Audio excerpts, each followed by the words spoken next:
నమస్తే, welcome to our channel. నేను సిరి. CBI కోర్టులో అవినాష్ రెడ్డి గారు అయితే హాజరు కాబోతున్నారు. మరి అరెస్ట్ ఇంకా తదుపరి స్టెప్పా, మరి ఏం జరగబోతుంది అంటే వివేకానంద రెడ్డి హత్య కేసులో అయితే తన ఒక ముద్దాయిగా అయితే ఉన్నారు. సో మరి తన అరెస్ట్ అయ్యే అవకాశాలు ఉన్నాయా, లేకపోతే ఇంకేమన్నా సాకులు చెప్పి తప్పించుకునే ప్రయత్నం చేస్తారా? సో ఈ అంశాన్ని మనకి వివరించడానికి మనతో పాటు ఉన్నారు ప్రముఖ సీనియర్ జర్నలిస్ట్ దుర్గా కుమార్ గారు. నమస్కారం సార్. నమస్కారం సిరి, మన వీక్షకులు కూడా నమస్కారం. సార్, ఇప్పుడు చూస్తుంటే సిబిఐ కోర్టులో ఎంపీ అవినాష్ రెడ్డి గారు హాజరు అవుతున్నారు. ఆ తర్వాత అరెస్ట్ అయ్యే అవకాశాలు ఉన్నాయని చెప్పేసి మరి వార్తలు వస్తున్నాయి. మరి అరెస్ట్ అయ్యే అవకాశం ఉందా లేదా? అమ్మా, ఇది చాలా మీరు అన్నట్టు ఈ కేసు చాలా కన్ఫ్యూజన్గా ఉంది. 5 సంవత్సరాలు అయిపోయినా కూడా ఇంకా విచారణ మొదలు పెట్టే స్థితికి ఇంకా కేసు కూడా రాలేదు. ఇప్పటికి కూడా అనేక మలుపులు తిరుగుతుంది. అవినాష్ రెడ్డి గారిని గతంలో ఢిల్లీలో అరెస్ట్ చేసి ఊరికే టోకెన్ ఆఫ్ అరెస్ట్గా చేసి వెంటనే బెయిల్ ఇచ్చేశారని చెప్తున్నారు. అది ఇక్కడ మన కర్నూలులో అరెస్ట్ చేయడానికి సిబిఐ వాళ్ళు వెళ్తే కూడా అక్కడ స్థానిక పోలీసులు సహకరించలేదు. ఆయన చాలామంది రౌడీలని పెట్టుకుని ఆ హాస్పిటల్ చుట్టూతా వాళ్ళ తల్లి వైద్యం పేరుతో ఎవరిని కూడా లోపలికి రానివ్వలేకపోయేటప్పుడు వాళ్ళు తిరిగి వచ్చేసారు. అది సిబిఐ చరిత్రలో ప్రప్రదం. ఒక హత్య కేసులో నిందితుడిని అరెస్ట్ చేయలేక సిబిఐ అధికారులు వెనుదిరగటం అనేది ఎక్కడ జరగల. అది ఆంధ్రప్రదేశ్లో జగన్మోహన్ రెడ్డి గారు ముఖ్యమంత్రి గారు ఉండటం, ఆయనకి ఒక బ్రదర్గా తమ్ముడు కాబట్టి అవినాష్ని అరెస్ట్ చేయలేకపోయారు. ఇప్పుడు నిన్న సిబిఐ కేసు విచారణకి ఆయన హాజరయ్యారు. ఆయనతో పాటు నా 4th ఎవరైతే అప్రూవర్గా మారాడో 4వ ముద్దాయి దస్తగిరి హాజరయ్యాడు. 5వ ముద్దాయిగా ఉన్న డి శివశంకర్ రెడ్డి హాజరయ్యాడు. 7వ ముద్దాయిగా ఉన్న అవినాష్ రెడ్డి గారు తండ్రి వైఎస్ భాస్కర్ రెడ్డి గారిని కూడా హాజరయ్యారు. తర్వాత మెయిన్ అక్యూజ్డ్ ఎవరైతే ఉన్నారో ఇందులో టి గంగిరెడ్డి, అంటే ఆయన్ని ఎర్ర గంగిరెడ్డి అని కూడా అంటారు. తర్వాత యాదాటి సునీల్ యాదవ్, గజ్జల ఉమాశంకర్ రెడ్డి, గజ్జల ఉదయ్ కుమార్ రెడ్డి, వీళ్ళందరినీ కూడా వీడియో కాన్ఫరెన్స్ ద్వారా కోర్టులో ప్రొడ్యూస్ చేశారు. బహుశా వాళ్ళు కడప జైల్లో ఉండుంటారు, జిల్లా జైల్లో. అందువల్ల వాళ్ళని వీడియో కాన్ఫరెన్స్ ద్వారా వాళ్ళ ముందు ప్రొడ్యూస్ చేశారు, జడ్జి గారి ముందు, టి రఘురామ్ గారి ముందు. అయితే ఏం చేశారంటే వీళ్ళ అందరిది కూడా వీళ్ళు అక్కడ జైల్లో ఉన్నారు కదా, వీళ్ళ రిమాండ్ని ఈ నెల 21 వరకు పొడిగించారు. అదనమాట. అట్లా దీన్ని మళ్ళీ 21వ తారీఖుకి కేసును వాయిదా కూడా వేశారు. ఈ కేసులో ఇంకొక విషయం ఏంటంటే 21st ఈ కేసులో ఉన్నటువంటి ఈ దస్తగిరి తన్ని నిందితుడిగా కాకుండా సాక్షిగా మార్చమని కూడా ఒక పిటిషన్ వేశాడు గతం నుంచి కూడా అది జరుగుతూ ఉంది. ఆ పిటిషన్ని కూడా 21కి వాయిదా వేశారు. అన్నీ కూడా ఈ అంశాలన్నీ వీళ్ళ బెయిల్ పిటిషన్లు కానీ మళ్ళీ ఇతను సాక్షిగా కన్వర్షన్ చేయటానికి కోర్టు ఒప్పుకోవటానికి సంబంధించిన అంశాలు కానీ మళ్ళీ 21వ తారీఖున జూన్ 21న మొదలవుతుంది. వాయిదా ఉంది. ఆ వాయిదా కూడా అవినాష్ గారు రావాలి. ఇప్పుడు వీళ్ళందరినీ కూడా ఇప్పుడు కొంతమంది మిగిలిన వాళ్ళు కూడా అరెస్ట్లో ఉన్నారు కాబట్టి 6, 7 నంబర్లు కూడా అరెస్ట్లో ఉన్నారు, భాస్కర్ రెడ్డి గారు వీళ్ళంతా. కాబట్టి 8వ ముద్దాయిగా ఉన్న అవినాష్ రెడ్డి గారిని కూడా మళ్ళీ ఇప్పుడు బెయిల్ ఉంది కదా, బెయిల్ రద్దు చేసి అరెస్ట్ చేయమని కనుక సిబిఐ అడిగింది అనుకోండి, ఇన్వెస్టిగేషన్ చేస్తున్న సంస్థ సిబిఐ కనుక సిబిఐ కోర్టుని అడిగితే న్యాయమూర్తి గారు ఒప్పుకోవచ్చు.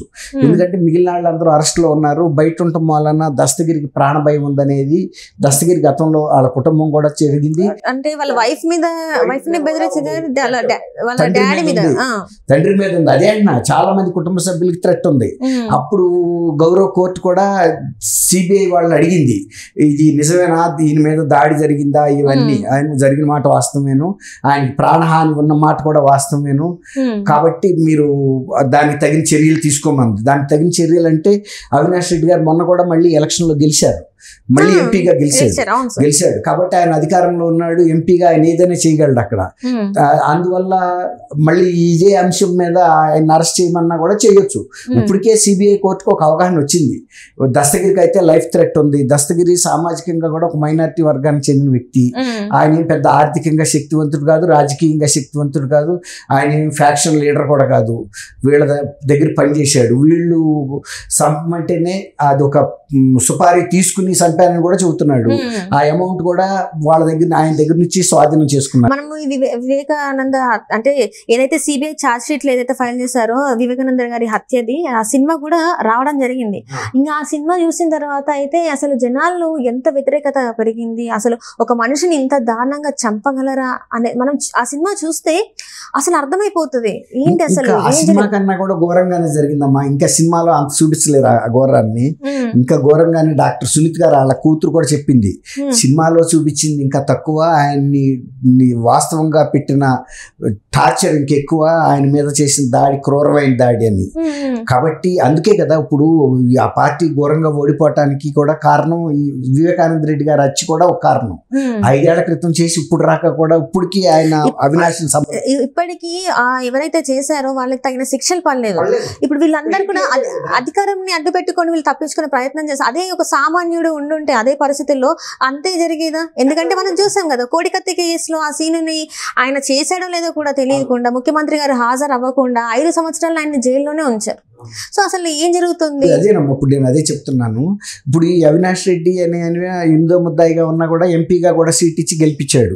ఇంకా పైగా ఇప్పుడు ఆయన ఏం చెబుతున్నాడంటే అవినాష్ అసలు ఈ కేసులో ముద్దాయి కాదు, అతను నిర్దోషి, చాలా అమాయకుడు, చాలా శాంతి కాముకుడు అని కూడా చెబుతున్నాడు. చిన్నపిల్లాడు, ఆయన మీద తోస్తున్నారని. అలాంటప్పుడు మరి సిబిఐ వాళ్ళు కూడా ఆయన్ని పిలిపించి జగన్మోహన్ రెడ్డి గారిని విచారించాలి. మీరు ఇంత సర్టిఫికెట్ ఇచ్చారు, మేమేమో నిందితుడిగా 8వ నిందితుడు అని మేము చెబుతున్నాము, మీరు అతను నిర్దోషి అని చెబుతున్నారు, మీ దగ్గర ఉన్న ఆధారాలు ఏంటని ఆయన పిలిపించి అడిగితే కూడా బాగుంటుంది. ఎందుకంటే ఆయన దగ్గర ఉన్న ఆధారాలు చెప్తాడు. అప్పుడు వీళ్ళ దగ్గర ఆధారాలు, ఆయన దగ్గర ఆధారాలు చూసుకుని ఎవరిది నిజమైతే కనుక ఒకవేళ జగన్మోహన్ రెడ్డి గారు చెప్పినట్టు కనుక నిర్దోషి అయితే 8వ నిందితుడిగా ఈయన్ని డ్రాప్ చేసేయచ్చు. లేకపోతే కనుక ఇతను నిందితుడు అయ్యి నిందితుడిని సపోర్ట్ చేసినందుకు జగన్మోహన్ రెడ్డి గారి దగ్గర ఆధారాలు లేవనుకోండి, అసలు ఆయన పాత్ర ఏంటనేది కూడా విచారణ చేసి ఆయన కూడా ఈ కేసులో ఏదన్నా సంబంధం ఉందా అనేది కూడా బయటకు తీయాలి. దానికి కూడా జగన్మోహన్ రెడ్డి గారు భయపడలేదు కదా. ఇప్పుడు ఆల్రెడీ నా మీద ఎన్ని కేసులు ఉన్నాయి, ఇది కూడా అయిపోతుంది. మనిషి చట్టం వేరమ్మా, కేసు దగ్గరికి వెళ్ళినప్పుడు వేరు. ఇప్పుడు సునీత్ గారు కూడా ఏం చెబుతున్నారు, వైఎస్ఆర్సీపీ పార్టీలు వివేకానంద రెడ్డి గారి రక్తంతో తడిసి పునాదులు అని చెప్తున్నారు.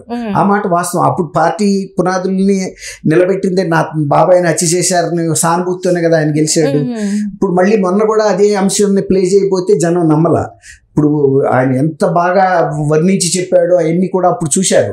కానీ అందులో చంద్రబాబు నాయుడు గారికి, లోకేష్ గారికి పాత్ర లేదు, ఆదినారాయణ రెడ్డి, బీటెక్ రవి ఎవరికి లేదనేది నమ్మబట్టే కదా ఇవాళ ఇంత ఘనంగా ఓడించారు. అంత ఘనంగా కిందసారి వాళ్ళందరూ వీళ్ళ చిన్నాన్ని చంపారని ఆయన చెప్పి ఏడ్చినప్పుడు ప్రజలు నమ్మారు. ఇప్పుడు చెప్పడానికి నమ్మరు.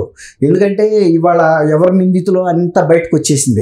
ఆయన చెబుతున్నాడు పైన దేవుడికి తెలుసు, మా బాబాయికి తెలుసు, కింద నాకు తెలుసు, లోక్సభ అది కడప జిల్లా ప్రజలకు తెలుసు అంటున్నాడు. నాకు తెలుసు అని అంటున్నా. కడప జిల్లా ప్రజల్లో ఆయన కూడా ఒకటి కాబట్టి ఆయనకు కూడా తెలుసు.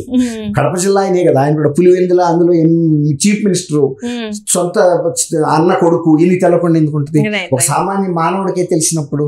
కాబట్టి ఇవన్నీ కూడా రేపు 21వ తారీఖున ఏదన్నా పరిస్థితులు తిరగబడితే అవినాష్ గారు కూడా అరెస్ట్ కావచ్చు.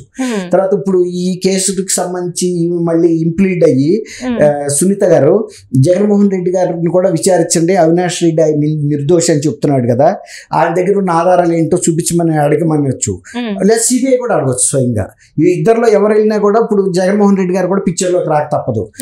వాళ్ళు నోటీస్ ఇచ్చి పిలిపిస్తారు, మీ దగ్గర ఉన్న ఆధారాలు తీసుకురండి, నిర్దోషిగా చెప్తున్నారు కదా. ఒక మరి వీళ్ళది తప్ప ఆయనది తప్ప తెలియాలి కదా. సిబిఐ కూడా చిన్న సంస్థ కాదు, ఒక జాతీయ స్థాయి దర్యాప్తు సంస్థ. వాటి ఫలితాలని ప్రశ్నించినట్టేగా ఇవాళ రాంగ్ గా ఇంప్లికేట్ చేశారు, ఈ కేసు ఇరికిచ్చారు అన్నట్టే కదా. బట్ చూద్దాం అమ్మా ఈ పరిస్థితులు ఎలా మారుతాయి. Right sir, right. Thank you so much. నమస్కారం అమ్మా, మన వీక్షకులకు నమస్కారం.